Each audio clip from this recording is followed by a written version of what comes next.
हिंदुस्तान की सरजमीन पे पैदा होने वाला एक ऐसा शख्स जिसे लोग हमेशा सवालों के घेरे में फंसाने की कोशिश करते हैं, लेकिन वो यूं ही चुटकियां बजाता मुस्कुराता हुआ सवालों का जवाब देता हुआ ऐसे निकल जाता है कि ये समझ नहीं पाते कि आखिर इतना तर्क वितर्क, इतनी अकल इस आदमी के पास आती कहाँ से है।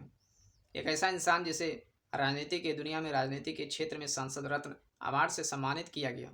एक ऐसा इंसान जिसकी सूझबूझ के आगे, जिसके अक्ल के आगे, जिसके तर्क वितर्क के आगे सबके तर्क वितर्क रखे रह जाते हैं।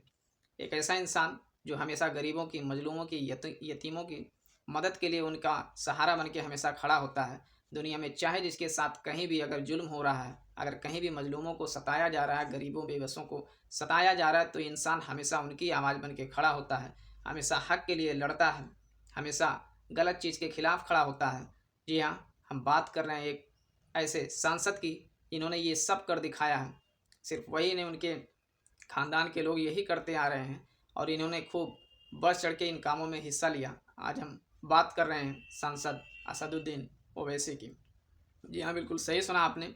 असदुद्दीन ओवैसी भारतीय इतिहास में, भारतीय राजनीति के क्षेत्र में एक ऐसा नाम है, एक ऐसी शख्सियत है, इनका हर कोई दीवाना है। जो उन्हें चाहने वाले हैं दिल से वो भी, और जो नहीं चाहते हैं, जो उनके अपोजिशन में रहते हैं, वो भी उन्हें चाहते हैं। इसलिए उनसे ऐसे तीखे तीखे सवाल वो करते हैं और उनका जवाब भी पाते हैं और उन्हीं के साथ बातचीत भी शुरू करते हैं अपनी। और इस तरह से तर्क वितर्क करके वो काफ़ी कुछ ओवैसी से सीखते भी हैं। भारतीय समाज का एक ऐसा चेहरा जो जब फ़िलिस्तीन के समर्थन में खड़ा होता है तो बहुत सारे लोग समाज के बौखला जाते हैं, नारेबाजी करने लगते हैं और तरह तरह की बातें बोलने लगते हैं। लेकिन जब वही शख्स फ़िलिस्तीन के समर्थन में बोली गई बात को तर्क के साथ रखता है, जब वो शख्स ये कहता है कि इस देश के राष्ट्रपिता महात्मा गांधी जी ने भी फ़िलिस्तीन का समर्थन किया, उनका सपोर्ट किया, तो फिर लोगों की बोलती बंद हो जाती है। वो शख्स जो बच्चों की पढ़ाई के लिए, बच्चों की शिक्षा के लिए, यतीमों और मजलूमों की मदद के लिए हमेशा खड़ा रहता है, जो हमेशा इल्म को फोकस करता है कि बच्चों हमेशा लिखाई पढ़ाई करो, शिक्षा को अपना हथियार बनाओ, अपनी कामयाबी का रास्ता बनाओ और ज़िंदगी में सबसे पहले इल्म हासिल करो, इल्म के रास्ते पे चलो। इल्म अगर पास में रहेगा तो फिर ये जो बेबसी है, ये लाचारी है, ये जो लोग तुम पे जुल्म करते हैं, इन सारी चीज़ों से आप लड़ पाएंगे। इसलिए अपने आप को इल्म की दुनिया में मजबूत बनाइए, ताकतवर बनाइए, ज्ञान लीजिए। जब आपके पास ज्ञान रहेगा तो आप धनवान रहेंगे, आपको कभी कोई पीछे नहीं कर पाएगा। ऐसी बातें बोलने वाला और समाज को एक नया आईना दिखाने वाला जो भारतीय राजनीति में एक शख्स है, वो है असदुद्दीन ओवैसी।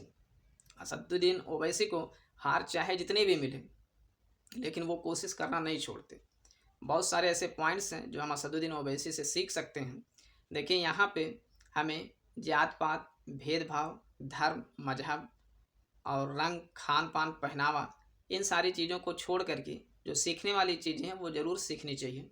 और सीखने के लिए इंसान अपनों से भी सीखता है, दुश्मन से भी सीखता है। सीखने के लिए इंसान किसी से भी सीख सकता है।